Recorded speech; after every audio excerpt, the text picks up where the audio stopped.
sous la mât de ferraille. Place à présent au journal des vacances. On poursuit notre série sur les îles belges.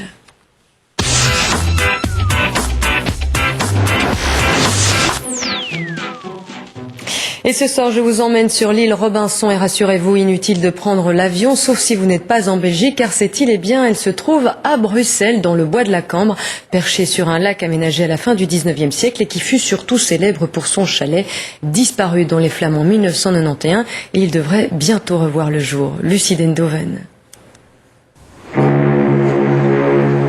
Embarquement immédiat pour l'île Robinson, non pas dans le Pacifique, mais en plein cœur de Bruxelles. Une île en plein Bruxelles, mais on pourrait croire qu'elle est naturelle. En réalité, il n'en est rien. C'est une île artificielle qui a été créée à l'époque de la création de ce lac du bois de la Cambre, qui lui-même est complètement artificiel. Nous sommes en 1870, sous Léopold II. L'avenue Louise vient d'être percée. Elle débouche sur le bois de la Cambre, tout nouvellement inauguré avec son lac et son île, creusés non sans peine. Quand on a bien creusé, on a voulu mettre de l'eau, et puis cette eau ne restait jamais, quoi. Pour finir, elle est quand même restée, mais il a fallu un bon bout de temps. Les Bruxellois ne boudront pas leur plaisir. Été comme hiver, ils se presseront nombreux à toutes les activités récréatives du lac et de l'île. L'été, c'était du canotage, et puis alors, quand les gens s'étaient bien amusés, ils débarquaient dans l'île et il y avait des plaisirs un petit peu de toute nature.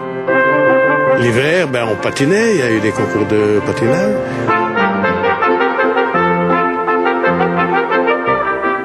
Tous les Bruxellois venaient là canoter, passer l'après-midi avec les enfants, comme maintenant.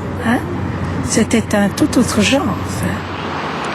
Un succès jamais démenti jusqu'à l'automne 93.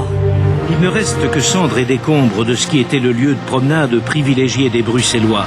Donc la première équipe qui est arrivée sur place a eu des accès difficiles parce qu'ils ont, d'après ce qu'on a entendu, ils ont dû prendre les pédalos pour traverser ici. Faute d'intervention immédiate, le chalet est réduit en cendres. Il faudra 18 ans pour le reconstruire.